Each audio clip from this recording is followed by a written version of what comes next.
গণভোট নিয়ে মানুষের মধ্যে কিছু ভ্রান্ত ধারণা আছে, সেই ধারণাগুলো আজকে ভাঙার চেষ্টা করব। জনগণ কি জানে কি জানে না, জনগণ কি চায় কি চায় না, তা ক্লিয়ার করার চেষ্টা করব আজকে।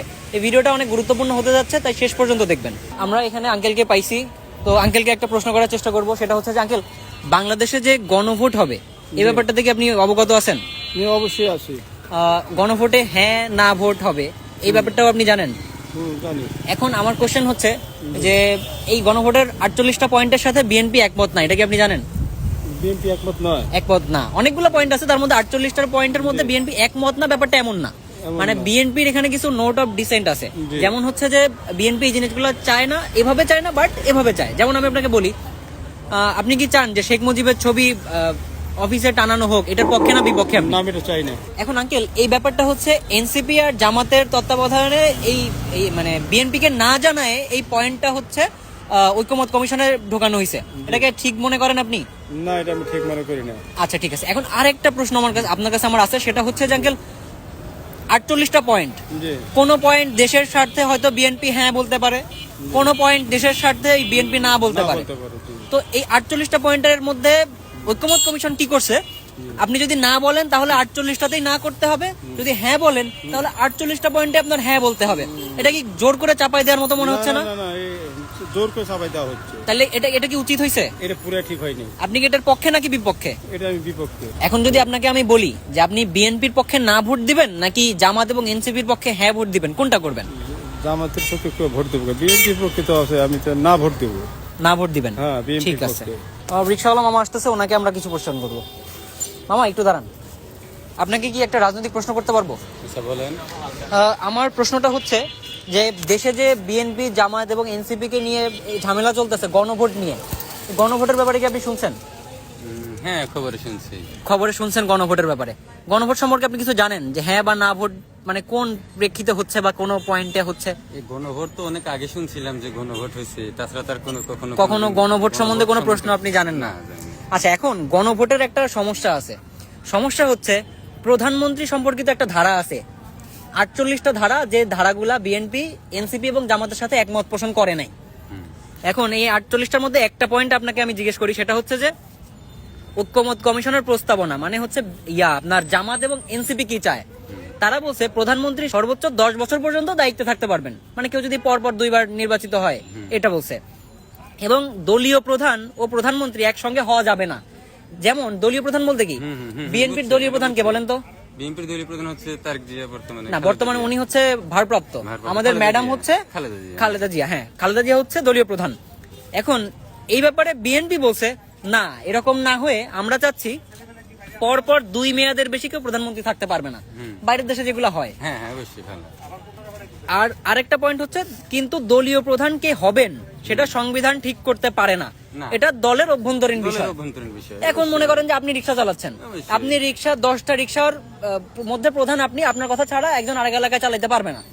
এখন এই বিষয়টা তো আপনাদের 10 জনের বিষয়, আপনারা 10 জন মিলে যেটা ভাবনা চিন্তা করবেন সেটাই হবে। এখন আপনাকে যদি বলি আপনি এক্ষেত্রে বিএনপির পক্ষে না ভোট দিবেন নাকি জামাত এবং এনসিপির পক্ষে হ্যাঁ ভোট দিবেন, আপনি কি করবেন? বিএনপির পক্ষে না ভোট। বিএনপির পক্ষে না ভোট দিবেন, ঠিক আছে মামা, ধন্যবাদ। আমরা এখানে আরেকজন ভাইকে পাইছি, যিনি হচ্ছে জেনজি, তার সাথে একটু কথা বলার চেষ্টা করব। ভাইয়া আসসালামু আলাইকুম। ভালো আছেন? জি ভাই, আলহামদুলিল্লাহ ভালো। ভাই, আপনার কাছে আমার প্রশ্ন হচ্ছে, আপনি কি গণভোট সম্বন্ধে যে বাংলাদেশে ঝামেলা হচ্ছে এই ব্যাপারটা নিয়ে অবগত আছেন, জানেন কিছু? না, আমি এটা বিষয়ে এরকম কিছু জানা হয়নি আমার। এই ব্যাপারে আপনি এমন কিছু জানেন না?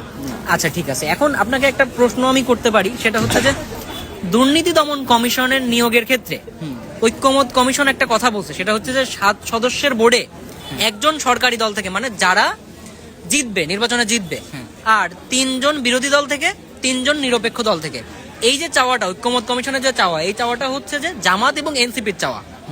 এখন এই ব্যাপারটাতে বিএনপি বলছে যে না, আমরা একটু সংশোধন করতে চাই ব্যাপারটা।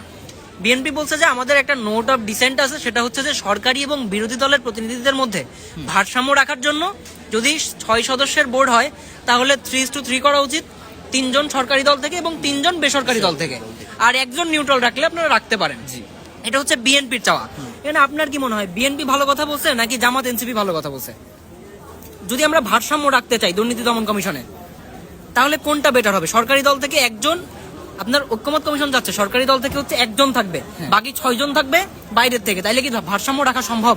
না, যেটা 3 জন হিসাবে ওটা আমার হিসাবে ওটা মনে হয় মানে আপনার কাছে ফিল হয়েছে যে 3:3 হলে বেটার হয়? এটা একটু বেটার হবে। আমরা এখানে আরেকজন আঙ্কেলকে পাইছি, ওনাকে আমরা গণভোট সম্পর্কে প্রশ্ন করব। আঙ্কেল, আপনাকে একটা প্রশ্ন করতে পারবো গণভোট নিয়ে? বসি। গণভোটের একটা বিষয় হচ্ছে এই যে আপনার ঐক্যমত কমিশনের ব্যাপারটা আপনি জানেন যে বিএনপি, জামাত এবং এনসিপি কে নিয়ে গণভোটের মধ্যে একটা ঝামেলা চলতেছে। এখানে অনেকগুলো পয়েন্ট আছে, তার মধ্যে 48টা পয়েন্ট এমন আছে যে 48টা পয়েন্টে বিএনপি হচ্ছে দিছে, আপনার সংশোধনী দিছে যে আপনারা যেটা বলতেছেন আমরা এভাবে এটা মানি না, বাট এই ব্যাপারটা এমন হবে। আমি আপনাকে এর মধ্যে একটা পয়েন্ট বলতেছি যেটা হচ্ছে বিএনপি না বলছে, মহা হিসাব পরীক্ষক ও নিয়ন্ত্রক নিয়োগ। এক্ষেত্রে ঐক্যমত কমিশনের প্রস্তাবনা মানে আপনার হচ্ছে জামাত এবং এনসিপি দ্বারা কর্তৃক যে কথা সেটা হচ্ছে যে জামাত এবং এনসিপি যাচ্ছে 7 সদস্যের বোর্ডে 2 জন সরকারি দল থেকে থাকবে 2 জন, এবং বেসরকারি দল থেকে মানে যারা হারবে নির্বাচনে তাদের পক্ষ থেকে থাকবে 5 জন। এখন বিএনপি বলছে যে বোর্ড বিরোধী দল পুরো নিয়ন্ত্রণ নেবে, এটি ভারসাম্যহীন। মানে আপনি যদি 7 সদস্যের একটা দল হয়, সেই 7 সদস্যের দলের মধ্যে যদি 2 জন থাকে আমার পক্ষ থেকে, 5 জন থাকে আপনার পক্ষ থেকে, আমি জেতা দল আপনি হারা দল, তাহলে কি আমার ব্যাপারে এটা কি ভারসাম্য থাকলো? এই ব্যাপারটাতে কি ভারসাম্য থাকলো বলে মনে করেন আপনি? থাকলো না। এখন বিএনপি এই ব্যাপারে সংশোধন কি দিছে? সংশোধন দিছে হচ্ছে সরকারি ও বিরোধী দলের প্রতিনিধির মধ্যে ভারসাম্য।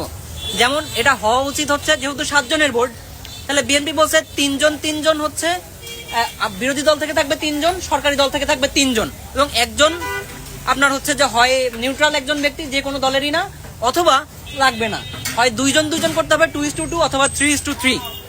এখন বিএনপির এটা হচ্ছে নোট অফ ডিসেন্ট। আপনার কি মনে হয় এই ব্যাপারে কি বিএনপি ভালো কথা বলছে নাকি আপনার ঐক্যমত কমিশন ভালো কথা বলছে? আমি আপনাকে আবার প্রশ্ন করি, ঐক্যমত কমিশন বলছে যে 7 সদস্যের বোর্ড হবে, সেই 7 সদস্যের বোর্ডে 2 জন সরকারি দল থেকে, যারা 2 জন সরকারি এবং বেসরকারি থাকবে 5 জন, মানে যারা হারবে। এখন আপনাকে যদি আমি একটা প্রশ্ন করি যে আপনি এই মাংসের দোকানের মালিক, আপনার এখানে 7 জন লোক, ধরেন আরেকটা মাংসের দোকানের লোকের সাথে আপনার হচ্ছে কোনো ঝামেলা হয়েছে, এখন আপনারা ভোটাভুটি করছেন, ভোটাভুটি করার পর আপনি জিতছেন, এখন আপনি মাংস বিক্রি করবেন, আপনি বলতেছেন যে তারা বলতেছে যে আপনি মাংস বিক্রি করতেছেন, আপনি এই মাংসের দোকানে 2 জন লোক রাখতে পারবেন, কিন্তু আপনার এই মাংসের দোকানে লোক লাগবে কয়জন? 7 জন। ওই বিরোধী দলের লোক বলতেছে যে না, আমরা দিব হচ্ছে 5 জন আর আপনি দেবেন হচ্ছে 2 জন, আপনি কি এটা মানবেন? না না। তাইলে সরকারি দল যারা হচ্ছে মানে যারা জনগণ ভোট দিয়ে যাদেরকে জিতায় আনতেছে তাদেরকে এটা মেনে নেওয়া কোনোভাবে উচিত? না না, এটা মেনে নেওয়া উচিত না। 7 জন লাগবে। হ্যাঁ, 7 জনের 5 জন তো বিএনপি তো 5 জনকে যাচ্ছে না, বিএনপি যাচ্ছে হচ্ছে আপনার থেকে 3 জন, আমার থেকে 3 জন, তাইলে কি ব্যাপারটা ভারসাম্য হইলো? তাইলে এক্ষেত্রে আপনি কি বিএনপির পক্ষে না ভোট দেবেন নাকি ঐক্যমত কমিশনের পক্ষে হ্যাঁ ভোট দেবেন? তাহলে তো না ভোটে দিতে। তাইলে আপনি বিএনপির পক্ষে না ভোট দিবেন। থ্যাংক ইউ আঙ্কেল, আপনার সাথে কথা বলে ভালো লাগলো।